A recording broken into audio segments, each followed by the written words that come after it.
So good morning बच्चों, शुरू करते हैं आज की क्लास। आज लेक्चर 4 होने वाला है हमारा चैप्टर सॉल्यूशंस पर। और हम लास्ट क्लास में हेनरीज लॉ कर रहे थे। अगर आपको याद हो तो हेनरी लॉ ने ये कहा था कि partial pressure is directly proportional to what, mole fraction, है ना। Partial pressure is directly proportional to mole fraction. और जब हम इस डायरेक्टली प्रोपोर्शनल का साइन हटाते थे तो के एच डालते थे, जो कि हेनरी कांस्टेंट था। ठीक है, तो आज हम थोड़ी सी बात करने वाले हैं एप्लीकेशंस किसकी, हेनरी लॉ की। हेनरी लॉ ने ये बोला कि जितनी ज़्यादा सोल्यूबिलिटी होगी, मोल फ्रैक्शन मतलब सोल्यूबिलिटी, जितनी ज़्यादा सोल्यूबिलिटी होगी गैस की उतना ज़्यादा पार्शियल प्रेशर होगा। अगर मैं इसी बात को उल्टा बोलूं तो अगर हमें किसी भी गैस की किसी लिक्विड के अंदर सॉल्युबिलिटी को बढ़ानी है तो ज़्यादा प्रेशर अप्लाई कर दो, हो सकता है। तो इसी कॉन्सेप्ट को यूज़ कर कर जो कोल्ड ड्रिंक्स बनाई जाती हैं, सोडा वाटर को जब हम कोल्ड ड्रिंक्स में कन्वर्ट करते हैं तो उसके अंदर बहुत ज़्यादा प्रेशर से कार्बन डाइऑक्साइड गैस को जो है सील किया जाता है। जितना ज़्यादा प्रेशर लगाते हो उतनी ज़्यादा amount of carbon dioxide gas को हम डिज़ोल्व कर पाते हैं। तो नंबर 1 एप्लीकेशन हो गई। इस पर क्वेश्चन आता है एप्लीकेशन, वो डायरेक्टली पूछता है कोई एप्लीकेशन लिखो, या इनडायरेक्टली इसके ऊपर क्वेश्चन बनकर आ सकता है।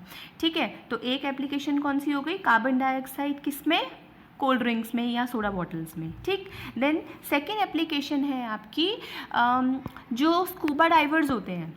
ठीक है, जब वो अंडर वाटर जाते हैं तो उनको ब्रीथ करने के लिए वो एक ऑक्सीजन सिलेंडर अपने साथ लेके जाते हैं। जितना ज़्यादा नीचे जाता जाएगा प्रेशर बढ़ेगा, आप पानी में जितना नीचे जाओगे प्रेशर बढ़ता जाएगा। प्रेशर बढ़ेगा तो जो सॉल्युबिलिटी होगी गैसेस की आपके ब्लड के अंदर वो इंक्रीज हो जाएगी। जो ऑक्सीजन होती है प्योर ऑक्सीजन नहीं ली जाती, प्योर ऑक्सीजन नहीं हम मिक्स जो है गैसेस होती हैं, तो ऑक्सीजन को जैसे नाइट्रोजन के साथ मिक्स किया जाता है। बट देन जैसे वो नीचे जाता है ना तो गैस की सॉल्युबिलिटी बहुत ज़्यादा बढ़ जाती है, तो ऊपर आने लगता है। तो क्या होता है, अब नाइट्रोजन और ऑक्सीजन दोनों ब्लड में चलेगी तो ऑक्सीजन तो यूज़ हो गई, नाइट्रोजन जो है वैसे ही हम रेस्पायर आउट कर देंगे। बट जब वो बाहर आता है, ठीक है, स्कूबा डाइवर पानी में बहुत ज़्यादा अंदर तक गया और अब वो बाहर आने लगा। जैसे जैसे वो बाहर आएगा तो क्या हो जाएगा, उस गैस की सॉल्युबिलिटी कम होने लग जाएगी, तो गैस ब्लड में से बाहर आने लगेंगी। डिजॉल्व्ड गैस जो है ब्लड में से बाहर आएंगी। तो जब वो बाहर आती है ना तो बबल्स बनाते हैं, जैसे एकदम से पानी में अगर आप एयर को ब्रीथ करो तो आपको बबल्स दिखेंगे, स्ट्रॉ से मारो उसके अंदर या बाहर आते हैं तो बबल्स बनने लगते हैं। तो हमारे ब्लड्स में बबल्स आते हैं, तो उस कंडीशन को कहा जाता है बेंड्स। ठीक है, जिससे कहीं कहीं कैपिलरीज में, ब्लड कैपिलरीज में ब्लॉकेज आ जाती है, तो उस कंडीशन को कहा जाता है बेंड्स। तो बेंड्स ना हो इस वजह से हम ऐसी गैस उसके अंदर मिक्स करते हैं जिसकी ब्लड के अंदर सॉल्युबिलिटी पहले से ही कम हो। जैसे कि हम कुछ इनर्ट गैसेस ले लेते हैं जो हमें नुकसान भी ना करें और ब्लड के अंदर सॉल्युबल भी ज़्यादा ना हो। फॉर एग्जांपल हीलियम ले लिया जाता है, तो ओनली ऑक्सीजन को नहीं डाला जाता, ऑक्सीजन का मिक्सचर किया जाता है उस गैस के साथ जिसकी सॉल्युबिलिटी जो है हमारे ब्लड के अंदर बहुत कम हो।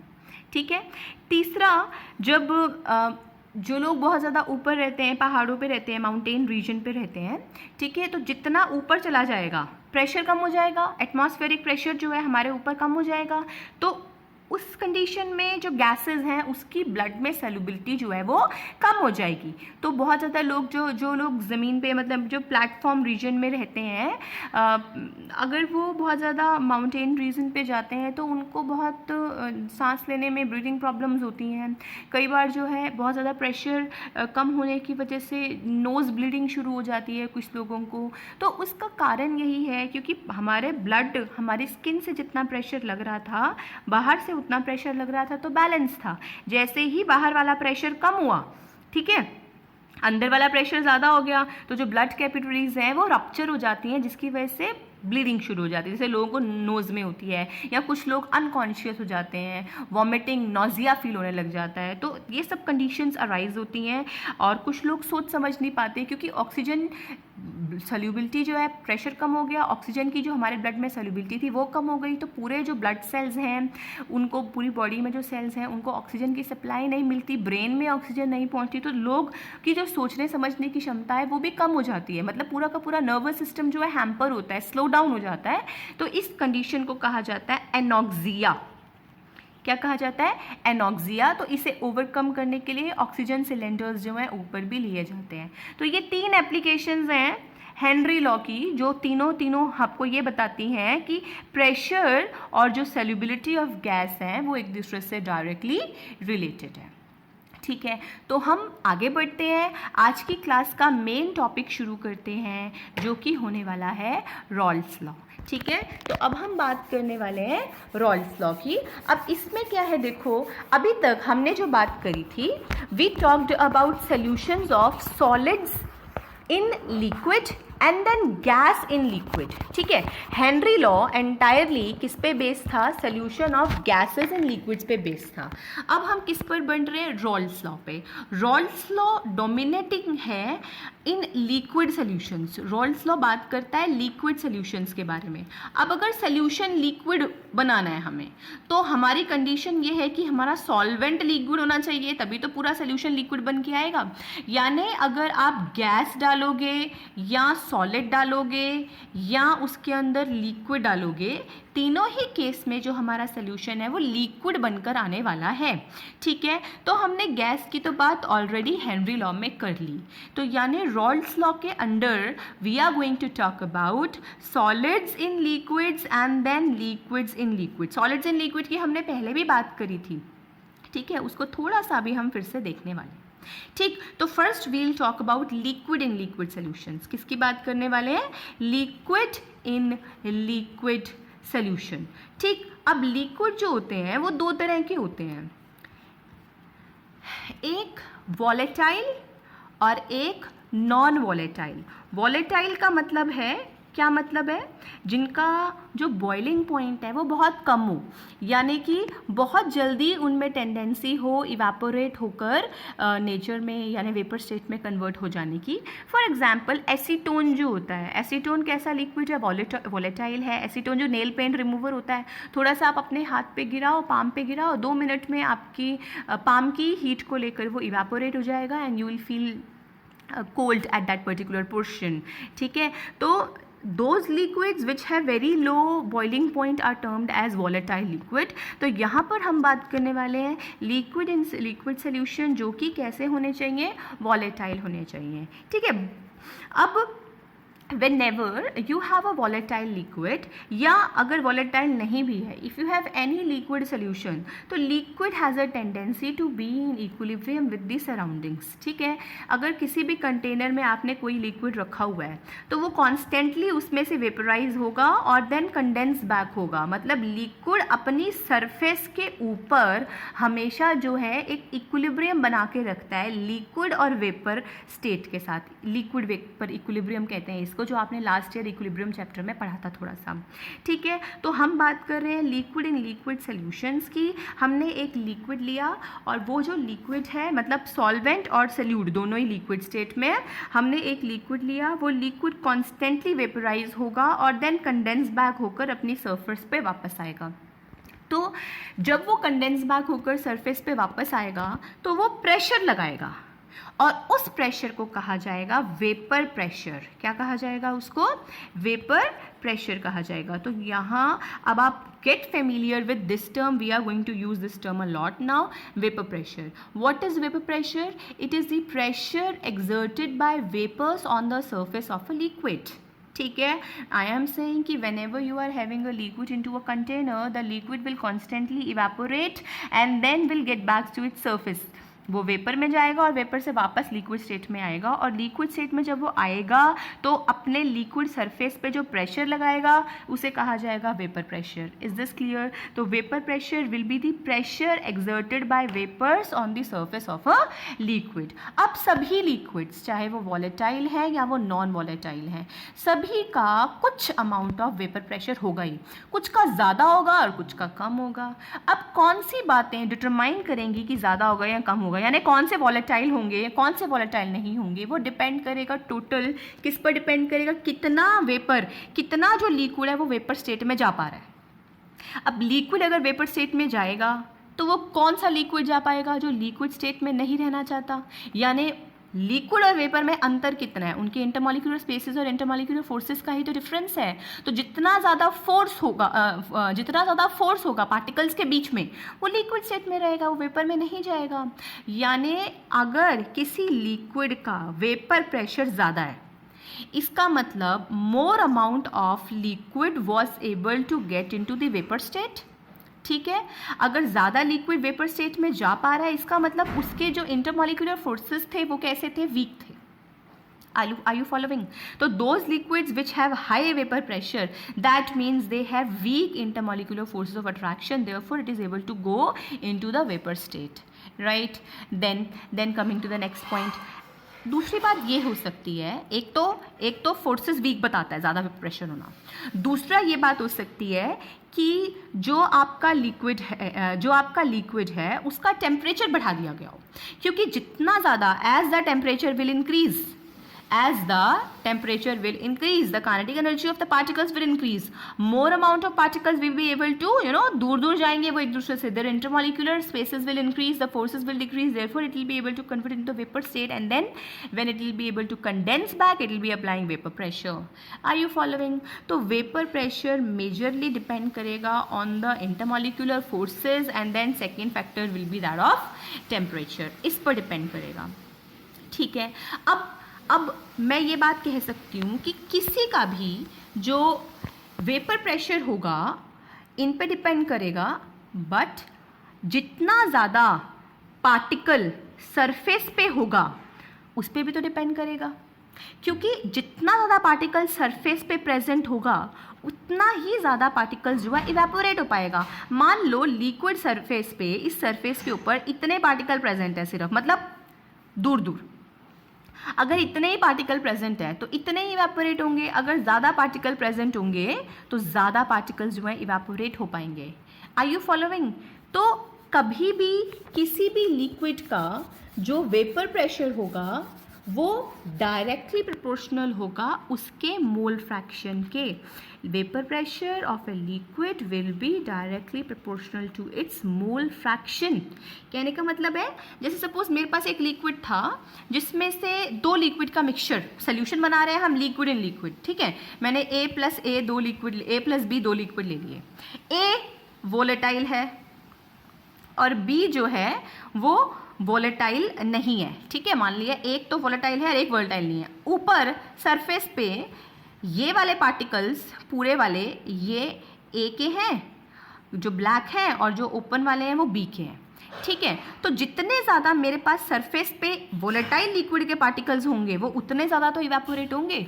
कितने ज़्यादा पार्टिकल्स होंगे जितना ज़्यादा उसका मोल फ्रैक्शन होगा उस लिक्विड के अंदर। इन दोनों लिक्विड्स के अंदर, इस सोल्यूशन के अंदर A भी प्रेजेंट है, B भी प्रेजेंट है। जितना ज़्यादा A प्रेजेंट होगा उतना ज़्यादा A सरफेस पे प्रेजेंट होगा और उतना ही ज़्यादा उसकी वजह से उसका वेपर प्रेशर होने वाला है। यानी किसी भी लिक्विड सोल्यूशन का जो वेपर प्रेशर है वो डायरेक्टली डिपेंड करेगा किसके, उसके मोल फ्रैक्शन के ऊपर, कितना ज़्यादा वो प्रेजेंट है। जितना ज़्यादा वो प्रेजेंट है उतना ज़्यादा वो वेपर प्रेशर लगा पाएगा, ठीक है। अब इस प्रोपोर्शनैलिटी साइन को हटाएंगे तो हमको एक कांस्टेंट डालना पड़ेगा। तो इट हैज़ बिन ऑब्जर्व्ड कि यहाँ जो कांस्टेंट होता है वो होता है इसका जो प्योर सॉल्वेंट का वेपर प्रेशर है वो। ये मान लो आप A की बात कर रहे हो तो ये A का वेपर प्रेशर सोल्यूशन में वेपर प्रेशर, मतलब अभी इस टाइम तो A की वजह से भी प्रेशर होगा और B की वजह से भी प्रेशर होगा। तो A का प्रेशर क्या कहा जाएगा, partial vapour pressure. Similarly B का भी प्रेशर क्या कहा जाएगा, पार्शियल वेपर प्रेशर, ठीक है। और ये P नॉट A क्या होगा, प्योर सॉल्वेंट का। मतलब जब A अकेला था, अलग था, मतलब हमने उसको सोल्यूशन की फॉर्म में नहीं बनाया था, तब उसका क्या वेपर प्रेशर था, ठीक है। जैसे A का हो सकता है, अभी A वॉलेटाइल था, मान लो A और B दोनों ही वॉलेटाइल हैं, तो जैसी इक्वेशन हमने A के लिए बनाई है वैसी ही इक्वेशन हम B के लिए भी बना सकते थे। तो partial pressure of B, PB क्या होगा, partial pressure of B will be equal to what, pure pressure of B into mole fraction. यहाँ पे मोल फ्रैक्शन A का होगा और यहाँ पे मोल फ्रैक्शन किसका होगा, B के। मतलब A वाले के मोल फ्रैक्शन ए की वजह से जो पार्शियल प्रेशर होगा वो उसके नंबर ऑफ मोल्स पर डिपेंड करेगा, बी की वजह से जो पार्शियल प्रेशर होगा वो उसके नंबर ऑफ मोल्स पर डिपेंड करेगा, यानी उनके मोल फ्रैक्शंस पे डिपेंड करेगा। तो are you following? Raoult's law की स्टेटमेंट क्या बनेगी? For a liquid solution the partial vapour pressure of one component will be directly proportional to its mole fraction. Is this clear? For a liquid solution the partial pressure of one component will be directly proportional to its mole fraction. And you know Rolle's law is only observed for binary solutions, दो ही component के लिए, A और B दो ही component के लिए हम इसकी बात करते हैं। ठीक है, अब ये तो हो गया A का प्रेशर, B का प्रेशर। अब बताओ इस कंटेनर का टोटल प्रेशर क्या होगा? आपको याद हो तो क्लास 11th में आपने जब चैप्टर पढ़ा था स्ट्रक्चर ऑफ एटम, तो स्ट्रक्चर ऑफ एटम में आपने लॉ पढ़ा था डाल्टन्स लॉ। डाल्टन्स लॉ ये कहता था कि टोटल प्रेशर जो होता है वो इंडिविजुअल वेपर प्रेशर के पार्शियल प्रेशर के सम के बराबर होता है। तो इसका जो टोटल प्रेशर होगा वो pressure of A plus pressure of B के बराबर होगा। ठीक है, अब प्रेशर ऑफ ए को आप क्या लिख सकते हो? पी नॉट ए लिख सकते हो, P not A into chi A. Similarly pressure of B को आप क्या लिख सकते हो? P not B into chi B. देखो पी नॉट क्या है? प्योर सॉल्वेंट का vapour pressure. P not B क्या है? बी के प्योर सॉल्वेंट का वेपर प्रेशर। काई ए क्या है? Mole fraction of liquid A, chi B mole fraction of liquid B. और पी टी क्या है? जब दोनों ने मिलकर एक सोल्यूशन बना लिया तो सोल्यूशन बनने के बाद इसका टोटल प्रेशर क्या हुआ? इसका टोटल प्रेशर ए के पार्शियल प्रेशर और बी के पार्शियल प्रेशर के बराबर होगा। अब पार्शियल प्रेशर हम कैसे निकालें? हमें इंडिविजुअल प्रेशर्स तो पता है ना, इंडिविजुअल प्रेशर हमें पता है कि प्योर सॉल्वेंट का प्रेशर क्या है वो हमें पता है, तो अब इससे हम कैलकुलेट करेंगे। ठीक है, अब आप क्या कर सकते हो? इन दोनों में से किसी भी एक को, काई ए या काई बी को चेंज कर दो। जैसे मैंने मान लो यहाँ पर काई ए को लिख दिया 1 minus chi B, it can be written. ठीक है, I can write this 1 minus chi B. अब अगर यहाँ पर आप देखो दोनों तरफ काई बी हो गया, अगर काई बी को हम कॉमन करें, एक इक्वेशन बनाए, तो क्या बन सकती है? P not B minus P not ए। ठीक है, दोनों के बाहर क्या आएगा? काई बी आएगा और प्लस में आपका हो जाएगा पी नॉट ए, ये बन जाएगा यहाँ। तो ये क्या हो गया? Pressure total. प्रेशर टोटल अभी भी आप देख सकते हो कि ये जो हमारी इक्वेशन बनी है, स्ट्रेट लाइन की इक्वेशन है ये, y is equal to M X plus C, this is a equation of straight line. यानी I can say that total pressure is the linear function of mole fraction. जो total pressure है वो किसका linear function है? वो mole fraction का ही linear function होता है। Is this clear? तो आप जब इसका ग्राफ प्लॉट करते हैं इस इक्वेशन का, तो आपको इस तरह का ग्राफ जो है मिलता है। जैसे मान लो मैंने ये एक, यहाँ पर मेरा ए सोल्यूशन है, ए सोल्यूशन के लिए है ये, और ये वाला है बी सोल्यूशन के लिए। इधर मेरे पास सिर्फ प्योर सॉल्वेंट ए था तो सिर्फ ए का ही मोल फ्रैक्शन होगा, सिर्फ ए ही प्रेजेंट है तो मोल फ्रैक्शन क्या होगा? 1। बी का मोल फ्रैक्शन क्या होगा? यहाँ पे बी तो है ही नहीं, 0।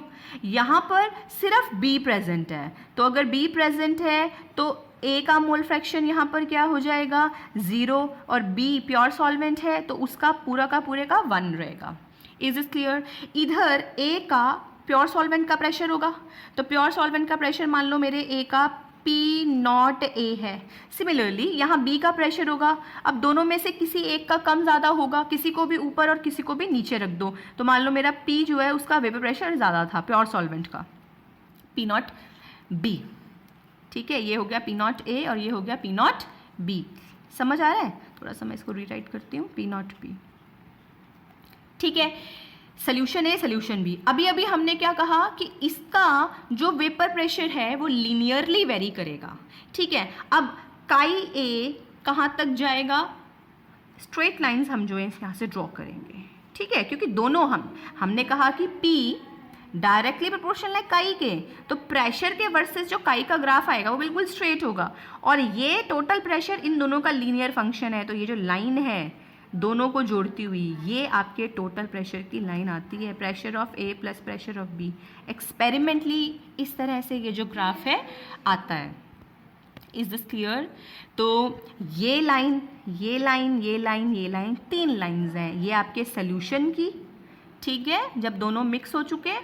ये जब आपका काई ए से काई, मतलब यहाँ पर A1 है और A0 है, मतलब सोल्यूशन बन रहा है। सिमिलरली यहाँ पर B1 है, B घट रहा है और A बढ़ रहा है। Is this clear? तो ये ग्राफ आपको याद करना है रॉल्स लॉ का।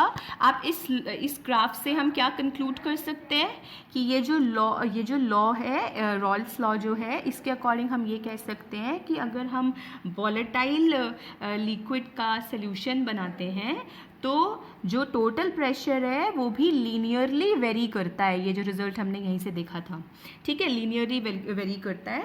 और वो सॉल्यूशंस जिनका हमेशा स्ट्रेट लाइन ऑब्जर्व की गई है, मतलब वो रॉल्स लॉ को ऑब्जर्व करते हैं over the entire range of temperature conditions, उसको कहा जाता है आइडियल सॉल्यूशन। क्या कहा जाता है उसको? आइडियल सॉल्यूशन उसे कहा जाता है। आइडियल सॉल्यूशन के बारे में इस चैप्टर में हम थोड़ा आगे जाकर बात करने वाले हैं दोबारा। फिलहाल जो रॉल्स लॉ है उसकी डेफिनेशन इंपॉर्टेंट है आपके लिए, और ये जो फॉर्मूला हमने किया, टोटल फॉर्मूला, टोटल प्रेशर निकालना हो आपको, प्योर सॉल्वेंट के प्रेशर दे रखे हो तो वो फॉर्मूला, या इंडिविजुअल जो हमने फॉर्मूला किया कि P डायरेक्टली प्रोपोर्शनल है X के। अगर ये आप A सॉल्वेंट के लिए ले रहे हो तो PA हो जाएगा क्या? P0A into X A। अगर आप B सॉल्वेंट के लिए ले रहे हो तो पार्शियल प्रेशर ऑफ B क्या हो जाएगा? पार्शियल प्रेशर प्योर सॉल्वेंट का B इंटू काई B के इक्वल। Is this clear? तो ये this is Rawls law, this is Rawls law. अभी हमने किसकी बात करी? अभी हमने बात करी लिक्विड की, ठीक है। अब अगर हम बात करते हैं सॉलिड इन लिक्विड की, तो सॉलिड्स जो होते हैं वो तो नॉन वॉलेटाइल होते हैं, ठीक है। तो अगर आपके पास सॉलिड इन लिक्विड है तो ऊपर लिक्विड वॉलेटाइल है। अब ऊपर जो है वो, जैसे मान लो ये लिक्विड की लेयर है, ये सॉलिड की लेयर है, सॉल्यूट की, सॉलिड इन लिक्विड की बात कर रहे हैं, सॉल्यूशन। तो ऊपर किसकी लेयर है? लिक्विड की और सॉलिड की मिक्स है। सॉलिड कैसा है? Non volatile. लिक्विड कैसा है? वॉलेटाइल। यानी जहां जहां सॉलिड आ गया वो वेपराइज नहीं हो रहा, तो लिक्विड वेपराइज होगा। इसका मतलब जितना ज़्यादा सॉलिड आप डालोगे इस लिक्विड का जो वेपर प्रेशर था वो उतना कम हो जाएगा। ये बात समझ आ रही है? जितना ज़्यादा आप सॉलिड, मान लो जैसे मैंने यहाँ पे सॉलिड को डाला 50% डाल दिया तो मेरा ऐसा आया। मैंने कम डाला होता, लेट्स से हमने 30% डाला होता, तो ऊपर इसके सिर्फ जैसे मान लो 2 आते, तो मतलब ज़्यादा लिक्विड हो गया सरफेस पे। तो जितना ज़्यादा सरफेस पे लिक्विड होगा उतना ज़्यादा वो इवेपोरेट होगा, कंडेंस बैक होगा, तो उतना ज़्यादा वो वेपर प्रेशर लगाएगा। यानी सॉलिड्स को जब हम डाल देते हैं, सॉलिड्स को हम डाल देते हैं तो सॉलिड्स जितने ज़्यादा सॉलिड होते जाएंगे वेपर प्रेशर कम होता जाएगा। वेपर प्रेशर कम होता, तुम समझ रहे हो इस बात को कि नहीं, कि ऊपर जितना ज़्यादा ऊपर वॉलेटाइल लेयर होगी उतना ज़्यादा इवेपोरेट होकर कंडेंस बैक होकर वेपर प्रेशर लगाएगी। अगर वॉलेटाइल लेयर कम हो जाएगी तो वेपर प्रेशर जो एग्जर्ट हो रहा है वो भी कम हो जाएगा। तो when a solid is increased then the vapor pressure of the liquid solution will decrease। मतलब जब non volatile impurity, non volatile additive आप बढ़ा दोगे तो वेपर प्रेशर जो है वो डिक्रीज हो जाएगा। और ऐसा इस फिनोमिना होने का बहुत ज़्यादा इफेक्ट होता है। ये जो वेपर प्रेशर कम हो रहा है इसकी अभी सारे हम आगे आने वाले चैप्टर में इसी की हम एप्लीकेशंस पढ़ने वाले हैं कि वेपर प्रेशर के कम ज़्यादा होने पर क्या क्या इफ़ेक्ट्स जो है सॉलिड की सॉल्यूशन की प्रॉपर्टी में हमने ऑब्जर्व किए हैं, ठीक है। बट देन ग्राफ अभी भी क्या आएगा कि जो पार्शियल प्रेशर था, ठीक है, जो पार्शियल प्रेशर था, अब तो जो सोल्यूशन का प्रेशर है वही पार्शियल प्रेशर भी है सॉल्वेंट का यानी कि लिक्विड का, और सोल्यूशन का भी सेम है। टोटल प्रेशर वाली कोई बात ही नहीं है।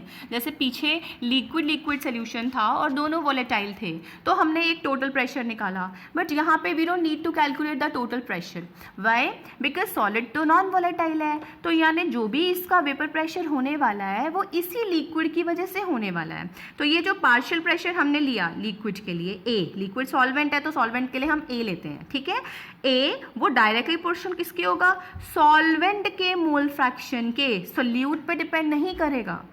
सोल्यूट पर ये डिपेंड, सॉलिड पर यानी कि सोल्यूट पर ये डिपेंड नहीं करने वाला, क्योंकि सोल्यूट कैसा है? नॉन वॉलेटाइल है। तो P A is directly proportional to chi A, और प्रोपोर्शनैलिटी हटाएंगे तो क्या होगा, P A is equal to P not A into chi A.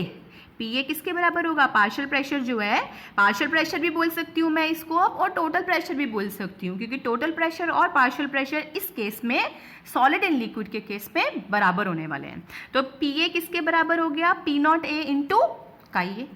ठीक है, ठीक। अब इसका जब ग्राफ बनेगा तो इसमें दो लाइनें नहीं आएंगी, क्योंकि हमारा इसमें एक ही है। तो ये हो गया प्रेशर, प्रेशर वाला कर्व, पार्शियल प्रेशर वाला कर्व, और ये किसका कर्व हो गया, आपके मोल फ्रैक्शन का कर्व। तो लाइन आपको यहाँ पर कैसी मिलने वाली है, स्ट्रेट लाइन ही मिलने वाली है। ठीक है, स्ट्रेट लाइन यहाँ पर आपको मिलने वाली है इस तरह से। ठीक है, और जो मैक्सिमम प्रेशर वो हिट करेगा वो प्योर सॉल्वेंट का होगा, क्योंकि इसका प्रेशर जितना ज़्यादा सल्यूट बढ़ता रहेगा, प्रेशर जो है, देखो यहाँ पे जो आपका सल्यूट, ये जो सल्यूट का मोल फ्रैक्शन है, सॉल्वेंट का जो मोल फ्रैक्शन है वो 1 है। ठीक है, यहाँ पे इस लाइन पे जो सॉल्वेंट का मोल फ्रैक्शन है वो 1 है, इसी वजह से वो मैक्सिमम प्योर सॉल्वेंट का भी प्रेशर है। जैसे जैसे हम इस तरफ जा रहे हैं, सॉल्वेंट का मोल फ्रैक्शन 1 से कहाँ होता गया, 0, और वेपर प्रेशर की वैल्यू क्या होती गई, कम होती गई, वेपर प्रेशर की वैल्यू कम होती गई। Is this clear? तो ये हुई थ्योरी रॉल्स लॉ पे। अब एक बात और यहाँ पर, जैसे जैसे जो हमने अभी एक फॉर्मूला, बस मैं आपको रिवाइज करवाना चाहती हूँ, जो आपने क्लास 11th में पढ़ा है, क्लास 12th की बात नहीं है, वो क्लास 11th में आप पढ़कर आए हो उसको। जब हम डाल्टन्स लॉ किया था, हमने डाल्टन्स लॉ ये कहा था कि टोटल प्रेशर जो होगा वो इंडिविजुअल वेपर प्रेशर के सम के बराबर होगा। तब वेपर का जो प्रेशर होता है, वेपर स्टेट में जो प्रेशर होता है उसका पार्शियल प्रेशर अलग होता है, लिक्विड का पार्शियल प्रेशर अलग होगा, और वेपर स्टेट में जो मोल फ्रैक्शंस होंगे वो अलग हो जाएंगे, क्योंकि यहाँ पर लिक्विड स्टेट में पार्टिकल्स बहुत पास पास प्रेजेंट है, मोल फ्रैक्शंस की वैल्यू डिफरेंट होंगी, और जैसे ही वो वेपर स्टेट में चले जाएंगे उनके मोल फ्रैक्शंस की वैल्यू जो है वो डिफरेंट हो जाएगी। तो आपको याद है मोल फ्रैक्शन, आपने ये डेरिवेशन भी की थी, क्या था यहाँ पर कि जो पार्शियल प्रेशर होगा किसी भी सॉल्वेंट का, जो पार्शियल प्रेशर होगा वो उसके मोल फ्रैक्शन के, मैं वाई से लिख रही हूँ, mole fraction in vapour phase into pressure total के बराबर होगा। Do you remember this formula? P I will be equal to Y I into P T. P I क्या है, partial pressure of any component, जैसे यहाँ पे ए और B हैं, एनी कॉम्पोनेंट। वाई आई उसका वेपर फेस में मोल फ्रैक्शन, वाई क्या है, वेपर फेस में मोल फ्रैक्शन, क्योंकि जब वो लिक्विड में है तो उसके मोल फ्रैक्शन की वैल्यू कुछ और है, जब वो वेपर्स में चले गए तो कितने पार्टिकल्स वेपर में गए, वहाँ पे मोल फ्रैक्शन की वैल्यू कुछ और हो जाती है। तो this formula is again important from your numerical point of view.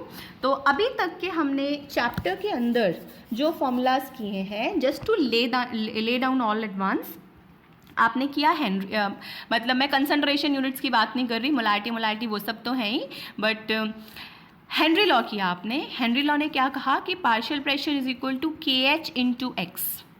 ठीक है, partial pressure, K H Henry constant, और एक्स क्या था आपकी, मोल फ्रैक्शन या सॉल्युबिलिटी ऑफ गैस।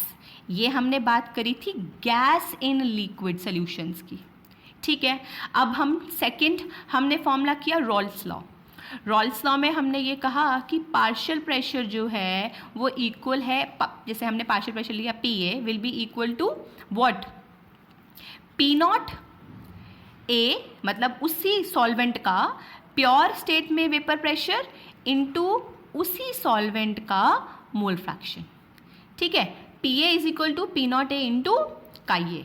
ठीक, ये बात होती है लिक्विड इन लिक्विड की भी, और लिक्विड इन लिक्विड के लिए भी यही वैलिड है, और सॉलिड इन लिक्विड के लिए भी यही फॉर्मूला वैलिड है। ओनली डिफरेंस ये है कि जब सॉलिड इन लिक्विड होंगे तो एक ही ऐसी इक्वेशन बनेगी, पर जब लिक्विड इन लिक्विड होंगे तो ए और बी दो लिक्विड होंगे और उनकी इस तरह की दो इक्वेशंस बन सकती है। यानी उस केस में जो भी हमने एक तीसरा फॉर्मूला किया था, कौन सा, टोटल प्रेशर वाला, वो भी आ सकता है। तो टोटल प्रेशर वाला क्या फॉर्मूला आपने अभी अभी पढ़ा था, आपने बोला था कि जो टोटल प्रेशर होगा वो इक्वल होगा P not B minus P not A, छोटी सी डेरिवेशन हमने इसकी की थी ना, chi B plus P not A के।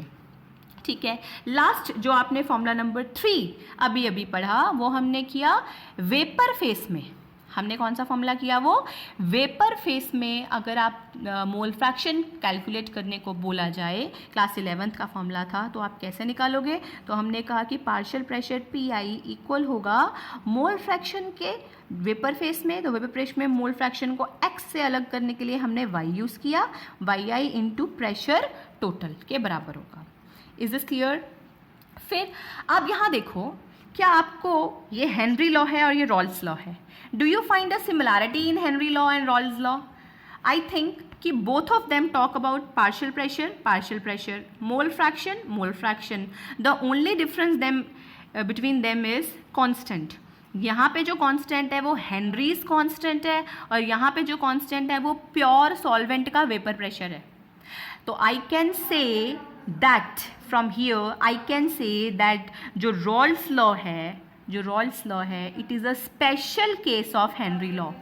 Special case of Henry law मतलब हेनरी लॉ एक बड़ा लॉ है, उसके अंदर छोटा लॉ कौन सा आता है? रॉल्स लॉ आता है। हेनरी लॉ बड़ा लॉ है, उसके अंदर कौन सा लॉ आता है? छोटा, रॉल्स लॉ, जहां Henry constant partial pressure of pure state के इक्वल हो जाता है, प्योर सॉल्वेंट के प्रेशर के इक्वल हो जाता है। ठीक है, अब हम देखते हैं इस टॉपिक पे न्यूमेरिकल्स कैसे आते हैं। Just a minute. तो जैसे कि हम बात करते हैं, यहाँ जो आपका फर्स्ट न्यूमेरिकल आपको दे रखा है एनसीईआरटी में ही है, आप उस प्रॉब्लम को देखिए ज़रा। प्रॉब्लम नंबर 1 आपको दी हुई है। क्या कहा है उसने? Vapour pressure of chloroform and dichloromethane at 298 kelvin are 200 mm of Hg। दो वेपर प्रेशर दिए हुए हैं आपको, दो चीज़ों की बात करी हुई है, क्लोरोफॉर्म की बात की हुई है और डाइक्लोरोमीथेन की बात की हुई है। 200 mm ऑफ Hg है इसका, ठीक है, और दूसरे वाले वेपर प्रेशर कितना दिया हुआ है आपको? 415 mm ऑफ Hg दिया हुआ है। ठीक है, अब वो ये कह रहा है कि calculate the vapour pressure of solution prepared by mixing 25.5 gram of CHCl3 and 40 gram of CH2Cl2। ठीक है, एंड सेकेंड पार्ट आपको निकालना है mole fraction in vapour face. Question clear है? ये आपकी एनसीईआरटी में सॉल्व्ड क्वेश्चन है, जहां पर हमारा ये टॉपिक खत्म हो रहा है उसके नीचे देखो ये जो दिया हुआ है 200 mm ऑफ Hg CHCl3 का प्रेशर, अभी मिक्स नहीं किया, ये इंडिविजुअल प्रेशर दे रखा है। तो अगर ये मेरा कंपोनेंट A है, ये कंपोनेंट B है, तो ये प्योर सॉल्वेंट का प्रेशर है A का और ये प्योर सॉल्वेंट का प्रेशर है B का। समझ आई इतनी बात? प्योर सॉल्वेंट A का और प्योर सॉल्वेंट B का आपको प्रेशर दे दिया। ठीक, आपको बता दिया कि 25.5 ग्राम CHCl3 लिया और 40 ग्राम CH2Cl2 लिया है। मेरे ख्याल से जैसे ही आपको मास पता लगा, वेट गिवन मास पता लग गया, आप मोलर मास निकाल सकते हो, आप इसका नंबर ऑफ मोल्स निकाल सकते हो, इसका भी नंबर ऑफ मोल्स निकाल सकते हो। दोनों का नंबर ऑफ मोल्स आ गया तो दोनों का मोल फ्रैक्शन निकाल सकते हो, काई ए भी निकाल सकते हो और काई बी भी निकाल सकते हो। अब बचा ही क्या क्वेश्चन में? आपके पास काई ए भी है, काई बी भी है, तो पार्शियल प्रेशर ए का निकालना है। तो रॉल्स लॉ ने क्या कहा था? रॉल्स लॉ ने कहा था कि पार्शियल प्रेशर जो है वो किसके बराबर होगा? Chi A into P not A के। ए का पार्शियल प्रेशर, सिमिलरली बी का पार्शियल प्रेशर किसके बराबर होगा? Chi B into P not B के। दोनों का पार्शियल प्रेशर मिल जाएगा आपको, काई ए और काई बी। अब दोनों का पार्शियल प्रेशर मिल गया तो उसने फर्स्ट पार्ट में आपको क्या बोला कि टोटल प्रेशर निकालो। तो डाल्टन्स लॉ के अकॉर्डिंग टोटल प्रेशर क्या होगा? P A plus P B. आप ऐसे भी कर सकते हो, individually P A P B निकालो, ऐड करो, या फिर जो अभी वो बड़ा फॉर्मूला हमने लिखा था प्रेशर टोटल वाला वो लगा लो। उसको लर्न करने की, उसको लर्न तो चलो कर लेना, बट देन उसको यूज़ करने की ज़रूरत नहीं है, ये तो ऐसे ही निकल जाता है। ठीक है, मतलब इसी से निकल जाएगा। दोनों का अलग अलग फॉर्मूला लगाओ, ऐड कर दो, हो जाएगा। फिर उसने कहा मोल फ्रैक्शन इन वेपर फेस, तो मोल फ्रैक्शन वाला फॉर्मूला भी हमने देखा था। क्या था फॉर्मूला? फॉर्मूला था कि पार्शियल प्रेशर होगा, ठीक है, ए का, उसके मोल फ्रैक्शन के इनटू उसके टोटल प्रेशर के। अब ए का पार्शियल प्रेशर हमको पता है, ए का मोल फ्रैक्शन वेपर फेस में हमने निकालना है और टोटल प्रेशर अभी हमने दोनों को ऐड करके निकाला था। तो इसी तरह ए का मोल फ्रैक्शन निकल जाएगा और इसी तरह आप बी का भी मोल फ्रैक्शन निकाल सकते हो। Is this clear? तो ये एक बहुत ही बेसिक हमने न्यूमेरिकल की बात करी है। चलो एक न्यूमेरिकल हम इसमें और देखते हैं, फिर हम आगे करेंगे, दोबारा। सपोज यहाँ पर हमें एक क्वेश्चन दिया हुआ है, इथाइलिन डाइब्रोमाइड, ठीक है, कोई लिक्विड सोल्यूशन, इथाइलिन डाइब्रोमाइड दिया है आपको, एंड 1,2-डाइब्रोमोप्रोपेन एक और दिया है, ठीक है, form a series of ideal solution over whole range of composition. At 85 degrees Celsius, the vapor pressure of these two liquids are 173 and 127 torr। दोनों का लिक्विड A और लिक्विड B दोनों का आपको प्योर सॉल्वेंट का वेपर प्रेशर उसने बता दिया। इसका बताया है 173 टोर और इसका बताया गया है 127 टोर। कह रहे हैं what would be the mole fraction of ethylene dibromide in solution 85 degree Celsius equated with 1:1 molar mixture in the vapour. कह रहे हैं दोनों का जो मिक्सचर है ना वो 1:1 मोलर मिक्सचर है। आपको इसका मोल फ्रैक्शन उसने सिर्फ पूछा है, इसका पूछा हो या इसका पूछा हो उससे कोई फर्क नहीं पड़ता, आपको एक का मिल जाएगा तो दूसरे का तो मिल ही जाएगा ऑटोमेटिकली, ठीक है। तो अब आप क्या करोगे, आपने मान लिया कि इसका जो मोल फ्रैक्शन है वो x है, तो इसका मोल फ्रैक्शन कितना हो जाएगा, टोटल तो 1 आना चाहिए, तो 1 - x। इसका partial pressure chi A P A क्या हो जाएगा, पी ए हो जाएगा रोल्स लॉ के हिसाब से P0 A इंटू एक्स ए, ठीक है। P0 कितना है 173, तो 173 इंटू मोल फ्रैक्शन तो हमें मालूम ही नहीं है, हमने कितना लिया x।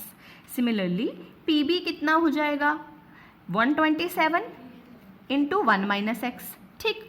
उसने कहा कि जो मिक्सचर है वो 1:1 है, मतलब जितना मोल इसके प्रेजेंट है उतने ही मोल इसके प्रेजेंट है, तो यानी जो वेपर फेस के अंदर उनका मिक्सचर 1:1 है। इसका मतलब कि ये जो दोनों वैल्यूज़ आई हैं ना, ये दोनों एक दूसरे के इक्वल होनी चाहिए, तो इन दोनों को इक्वल रखो और इनको सॉल्व कर लो, तो आंसर आपका इस क्वेश्चन का आना चाहिए 0.423x मोल फ्रैक्शन जो आएगा। Is this clear? मैं क्वेश्चन एक बार रीड आउट कर देती हूँ, नोट करके दोबारा सॉल्व करना। Ethylene dibromide and 1,2-dibromopropane forms a series of ideal solutions over the whole range of composition. Full stop. At 85 degrees Celsius, the vapor pressure of these two liquids are 173 and 127 torr respectively. What would be the mole fraction of ethylene dibromide in a solution at 85 degrees Celsius equilibrated with 1:1 molar mixture in the vapor? Right, so yes, that's it for today. I'll see you in the next class.